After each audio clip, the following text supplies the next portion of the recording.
So, sorry, Chair, just go back to 85. How are we going to ensure that 85 is in the terms? Quite happy to go with the recommendation, but I just want to understand how are the things sorted in 85 going to be done? In some respects, we're, through the Chair, actively implementing aspects of that. So if we look at our community sports grants, some of the criteria for the allocation of those grants refers specifically to Māori participation outcomes. So we see that as good, in good practice. We need to embed that across the other forms of investment. Okay. Maybe checking the number of Māori players What in the about Rimburu Golf Course, for what instance. about women? Easy, Tiger. I know. I couldn't resist it. My bad. We're allowed one bad thing every day. Councillor Clow? No. I would have thought one of the Oh, then baselines Councillor Walker. we would be requiring them to furnish their annual accounts, whether they're audited or not audited. That would be pretty fundamental to this, to finding out whether they are going to survive or not. Through the Chair, I think in terms of that financial sustainability, that becomes quite important. Certainly as part of this exercise, we've had to go through the Incorporated Societies website to find a whole number of annual reports to inform this piece of work, which was fairly labour intensive. But in the new leases that you do draw up, you could specify that as being a requirement. Where do I get the notion that 19 years is a normal lease situation? You mentioned 30, but I think at Waitakere we were doing 19. Is 19 a magic number? Or? Through the Chair, I think our advice would be it probably depends on the nature of the lease and the nature of the activity. So if we look at some of the activities that take place, they require quite a high level of investment on behalf of the leaseholder. They need a degree of certainty in order to make some of those investment decisions that they're going to realise the capital that they invest in it. Whereas some of the other smaller type lease arrangements, smaller pieces of land, different types of activities, you would vary it accordingly, I believe. And the last question is, 2 years ago I think we wiped out the charges for Auckland City parks.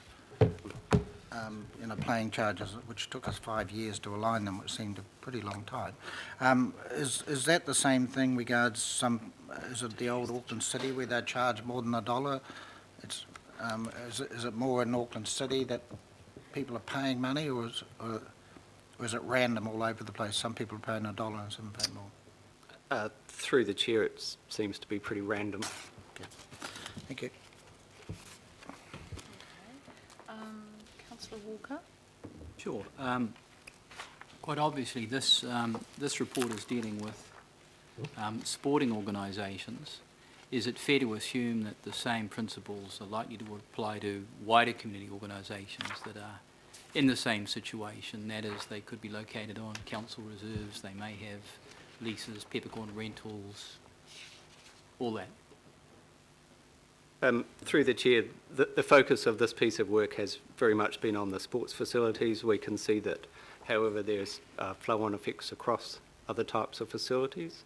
I suppose the thing we would say we all have in common is that we're trying to drive participation of Aucklanders in one form or another. So we actually have a common outcome area that we're actually trying to achieve across Auckland, which then makes it relatively easy to make comparisons across the different asset types.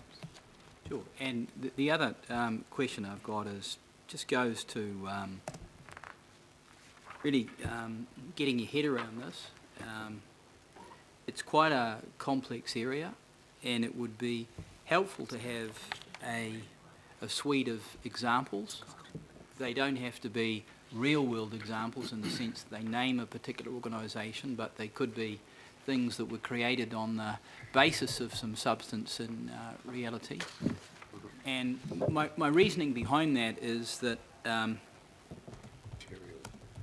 the organisations that are providing facilities, in my view anyway, are doing a phenomenal service to council, and in many instances we couldn't pick it up.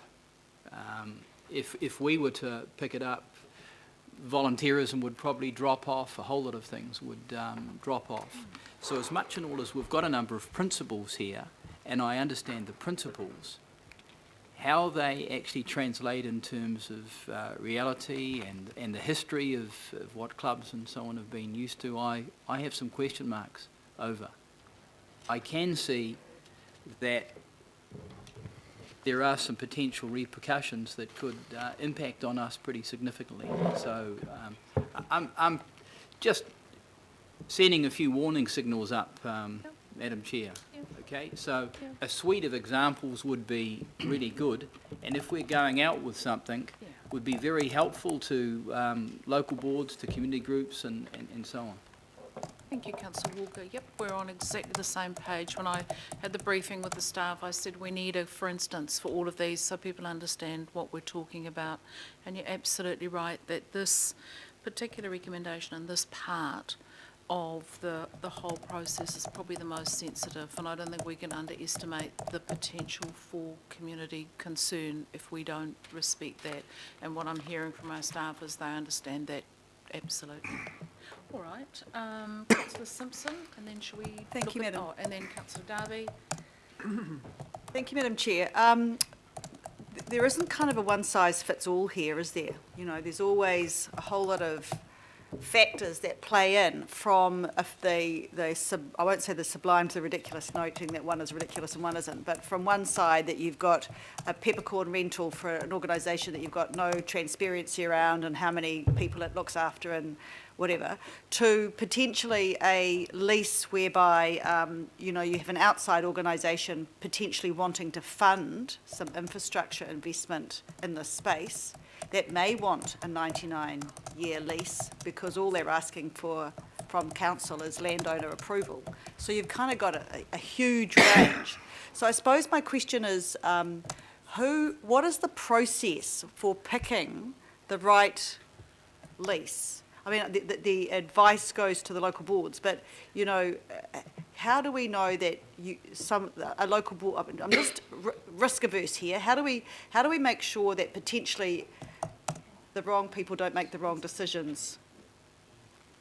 Yeah, just trying to see where does the oversight come? Because they're this far apart, aren't they? I mean, the options. And I agree with Wayne, I think the practical situations are there, but we need to sort of almost make them quite very wide because it is a wide suite. It's a huge suite. So there's a kind of a couple of steps, isn't it? Getting the bad ones into, not the bad, but the difficult ones into line, and then, but still keeping opportunities for good stuff to happen, and then taking on Linda Cooper's comment that stuff happens, What started off as being a field for something for years and years and years may well change. So there is a huge suite in this. I mean, it's one little recommendation, which I actually support, but it's got a whole lot of work underneath it.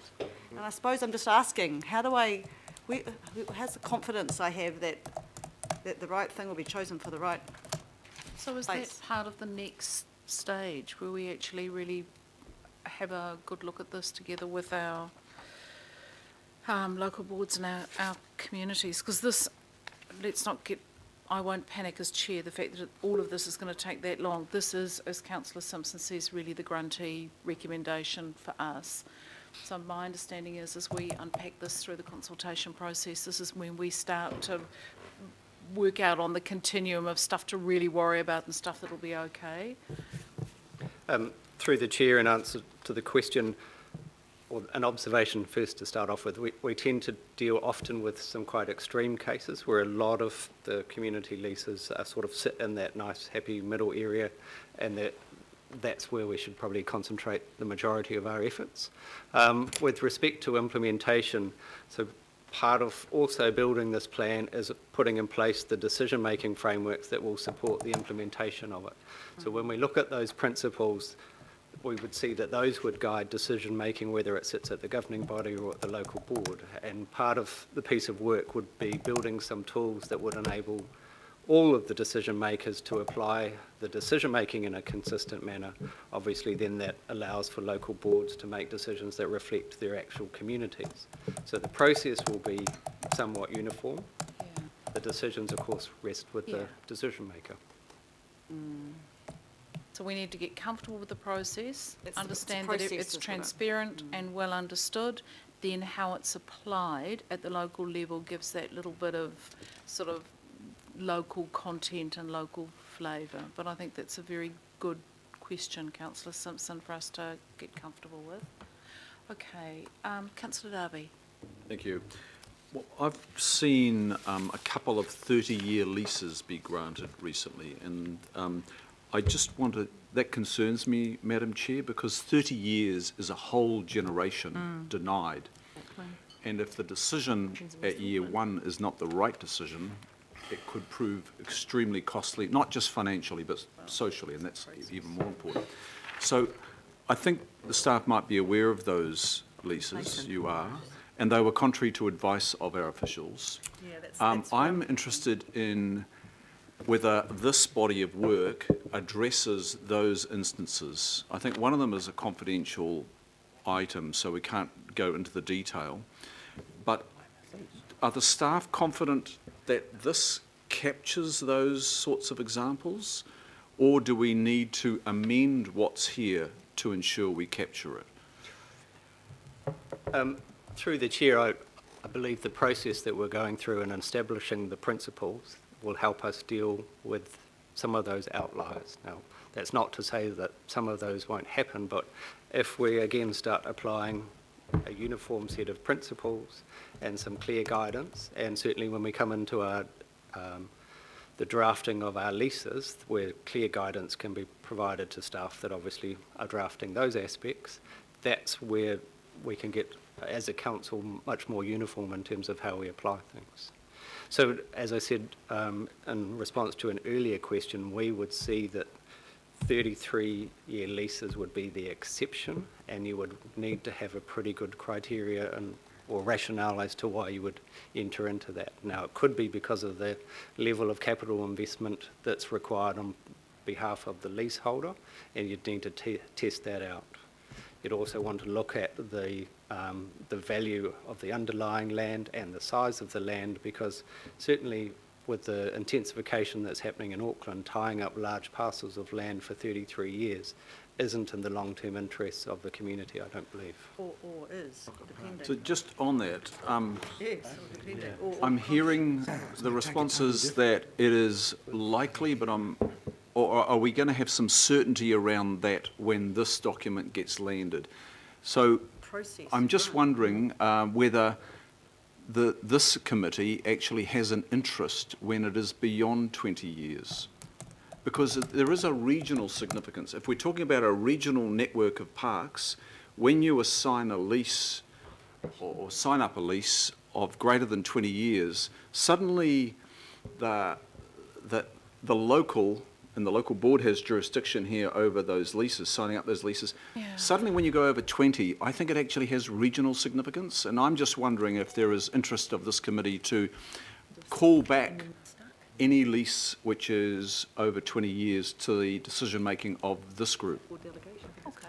So I think, Councillor Darby, that's a really useful suggestion. So that's something, as this is worked up, can we include that in the discussion, Kat? So I think Paul also identified that part of the process will be what is the governing decision-making process. So the discussion document will be very clear about where decision-making lies, and it can have a conversation with the boards and with the community about where bits might lie in the future. So if you are willing to have that discussion, this is why we end up having a draft discussion document, because there are a lot of issues of both governance and investment to flush out. There are issues of capability building at all decision-making levels, including with the community. So this is definitely something, if the committee has an appetite to put that as a discussion point, that we would definitely put into the discussion document.